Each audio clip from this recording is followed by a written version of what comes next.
Hey there, TJ here, and welcome to Mad Demon Footy. I am back after a year off with a new brand, new vibes, and we are going to be reacting to D's games and to a bit of AFL media on this channel now.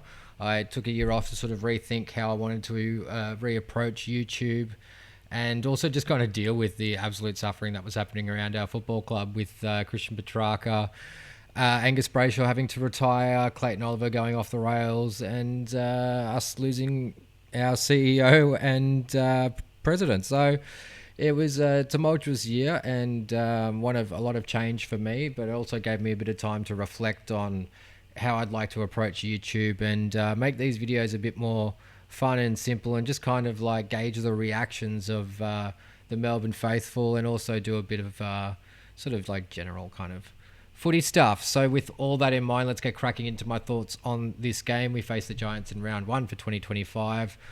I am a big hater of opening round. I think it is completely unfair that some teams get to go and have a proper hit out before they come up against another team in the proper round 1. If you noticed, all 4 teams last week obviously played again this week, and 3 of them all got wins. Sydney was the only team to lose in their grand final rematch up against Brisbane and only lost by a handful of points. And maybe we would have done a little bit better against the Giants if we have had a proper hit out as well. No matter how many practice matches you have, there's no such thing as the real thing. A real game of footy is always going to be with people going at 110%, and I think that was the difference in the end in this game. Was the Giants had shaken the cobwebs off a week earlier and they steamrolled us in the last quarter. And sometimes that's footy, but I walked away from this game probably the happiest I've been after a loss in a long time. There's a lot to get excited about here. There's a lot to look forward to.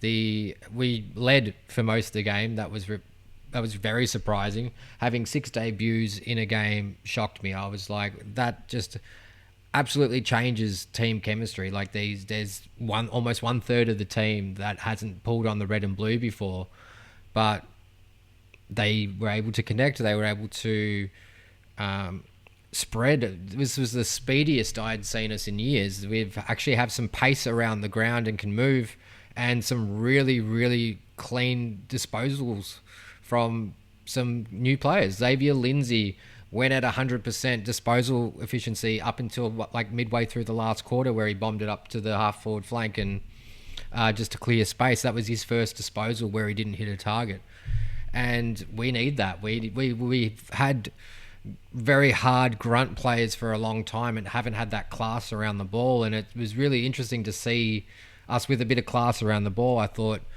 Jake Bowie played his best game in a long time. I thought Christian Salem played his best game in a long time. Tom McDonald came in for Stephen May and was unbelievable. Harrison Petty actually looks like a footballer behind the ball. He was clunking intercept marks all day and he looked fantastic. Matthew Jefferson kicks a goal in 16 seconds, the fastest goal on debut ever, and gets the record. I was very worried about him coming in. I was very surprised because I didn't think we had seen enough from him at a VFL level. He'd bow up and get a couple of goals, but they're always a little bit weird. They're not like Roo, where he's running up and clunking them and kicking them. That's the type of goals that everyone wants to see. We want to see big forwards leading up to the ball, taking those marks and kicking them. But yeah, I was just absolutely blown away by the energy. Seeing a fully fit Track, a fully fit Oliver back in the side, brought smiles to my face. It was great to see 4. I think we got 4 centre bounce goals.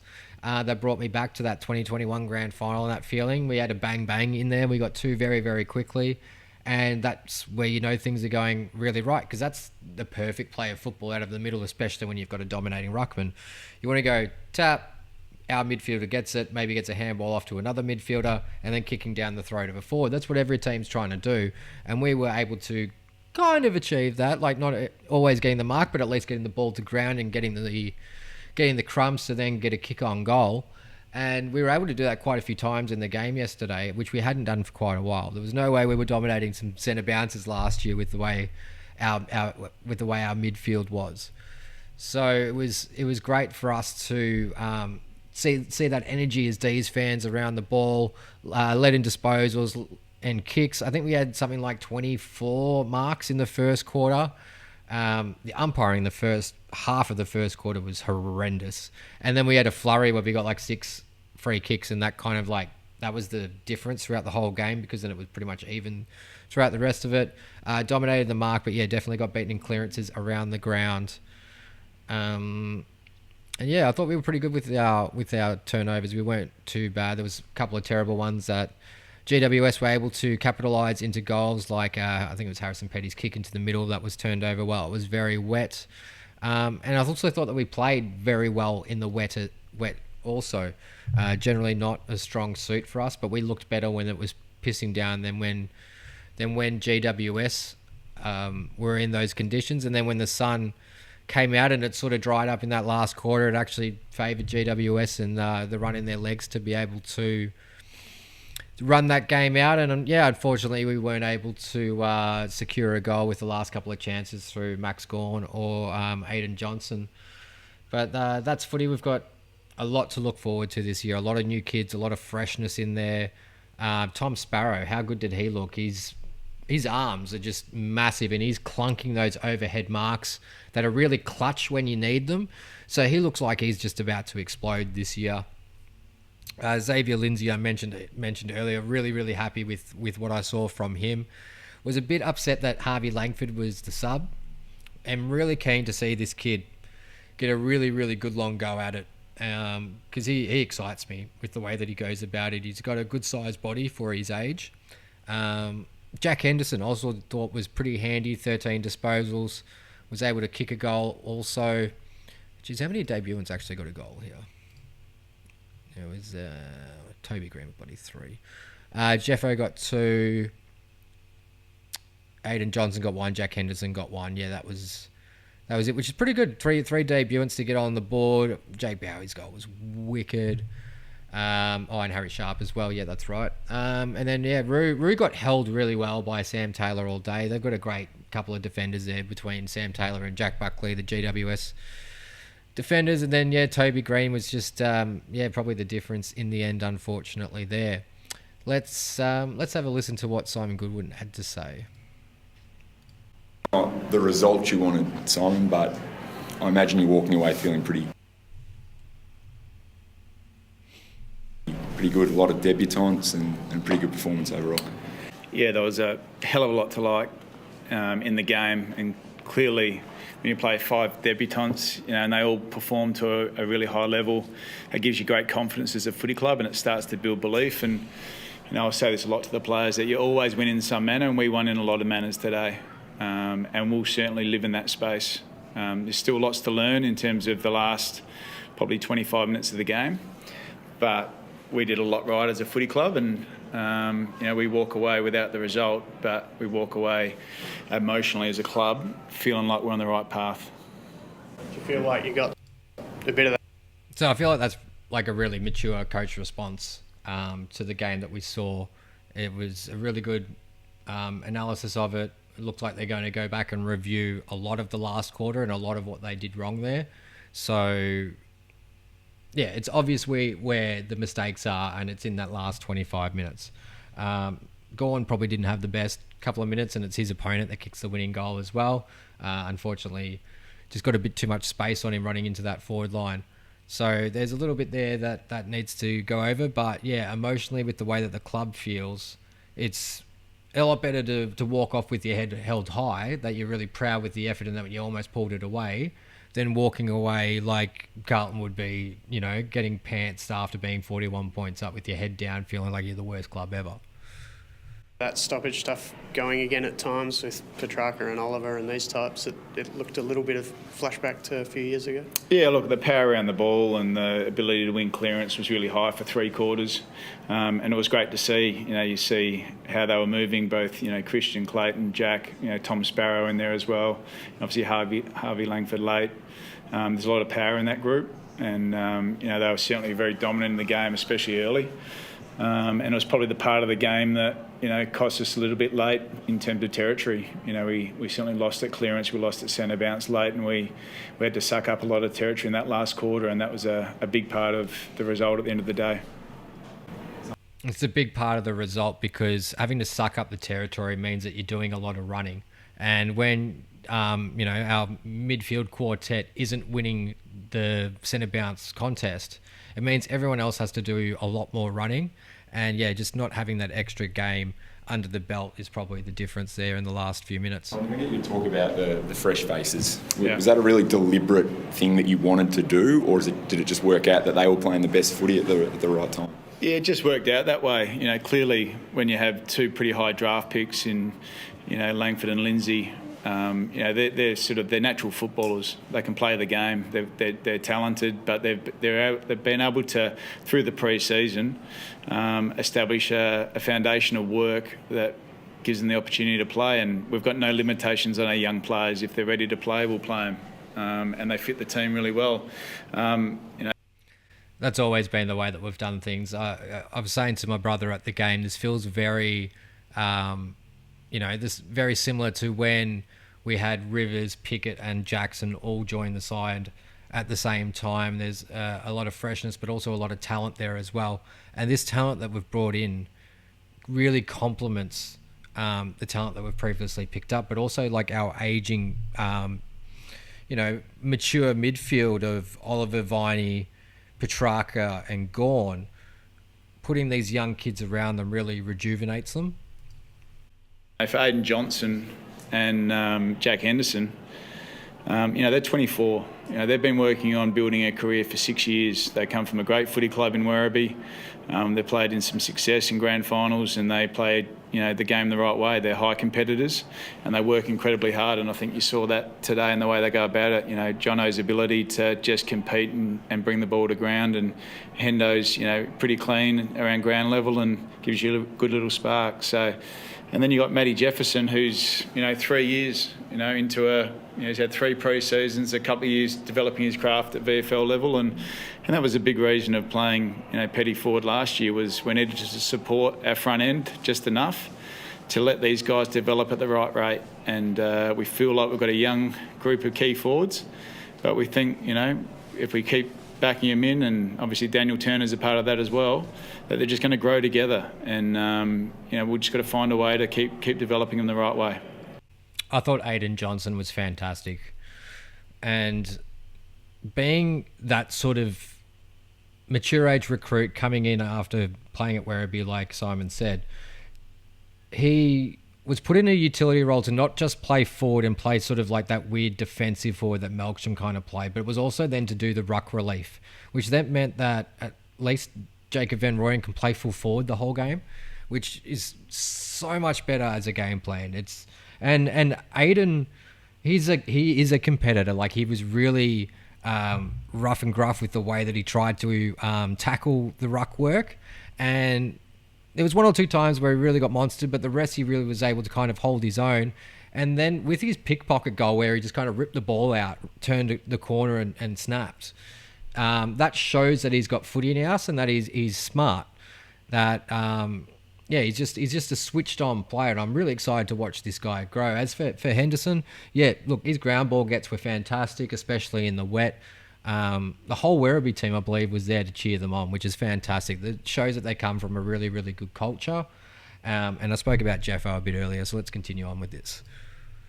Just on Jefferson again, like, how tough was it to hold him back for so long, and knowing he's such an important part of, the blueprint for this footy club? Van Rooyen, Jefferson, getting that right and really finding a player there.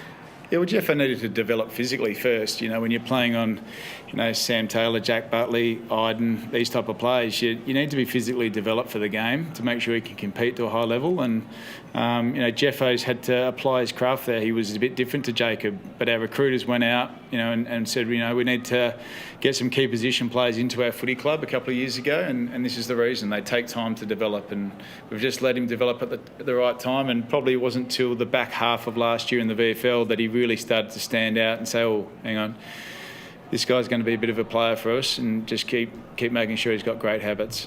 How did you think the backs performed together after May was ruled out?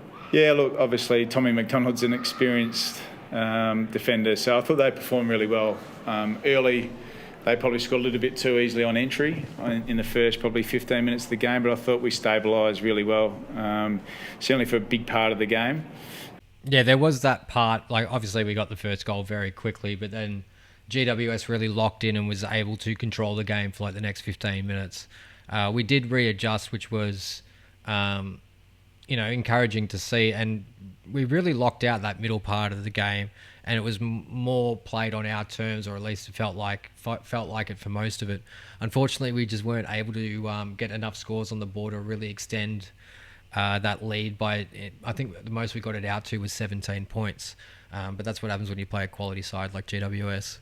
And probably again late, we probably lost a few too many contests. But as a group, I think having Petty back there looked, right back to his best playing there, and Tommy Mack and Jake Lever together, I thought they all looked pretty good. So you're fairly, obviously you want May, but you're comfortable with that personnel, I guess, if May's out, they're out for a little while?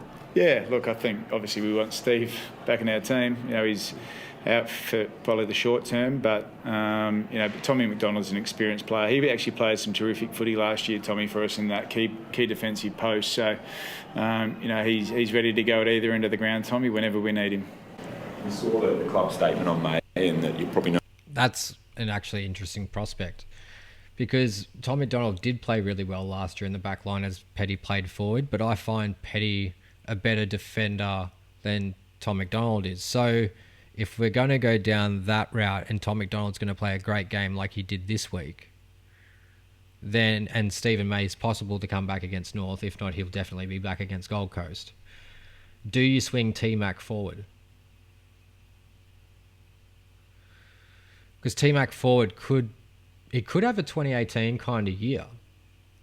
Like, if he's in good enough form, he can take good marks, and then if we need it, and a Petty goes down, and a Stephen May goes down, and Jake Lever goes down, you swing him back, and that would add that maturity to our forward line that's missing since Ben Brown's left. So that could be pretty appealing, well, to me anyway. You could at least replace Bailey Fritsch, because the only thing he did against GWS was get a free kick. He has it every 20 games, every 10 games, where he just seems like he's just a spectator on the field, and it's shocking for a player that talented, a player that can kick 6 goals in a grand final, yet looks like we played a man short yesterday. Crazy. Yeah, but who's going to drop Bailey Fritsch with that sort of talent that oozes from that haircut? No more in the next few days, but can you give us a rough estimate? If it's not as bad as Gorn, he was sort of 6 weeks of no contact. Yeah, look, we probably think, when we say shorter term, he's touch and go for next week, probably unlikely, but it wouldn't be much longer than that, we're hopeful. So, we'll just wait and see how we'll get the right advice from the specialists and everyone involved, and we'll make a good medical decision on that. It's a pretty important thing to get right, so we certainly won't be rushing him. What did you make of Christian Petrarca's return game? Because obviously it was pretty exciting. Yeah, look, it was just great to see him back out there. And I don't know if the camera was on him much, but I kept watching him, and he had a fair smile on his face for the majority of the day. So it was great to see him right back to his best, and his buy into the team and making the team the best it can possibly be is just outstanding to see. And I think he had a huge impact in the game, and he's only going to get better from here. So, as I said, we're going to live in the gains and not the gaps, and make sure we focus on the things that we did really well and learn from the gaps, and we'll keep growing as a team. Thanks, Footy. There's something about when Christian Petrarca has the ball. There's only a few players I've ever seen in my life that make you feel that way when they have the ball. Gary Ablett Jr., Bontempelli, Dusty, Christian Petrarca. They all make you feel a certain way when they have the ball. It's just like something magical is going to happen.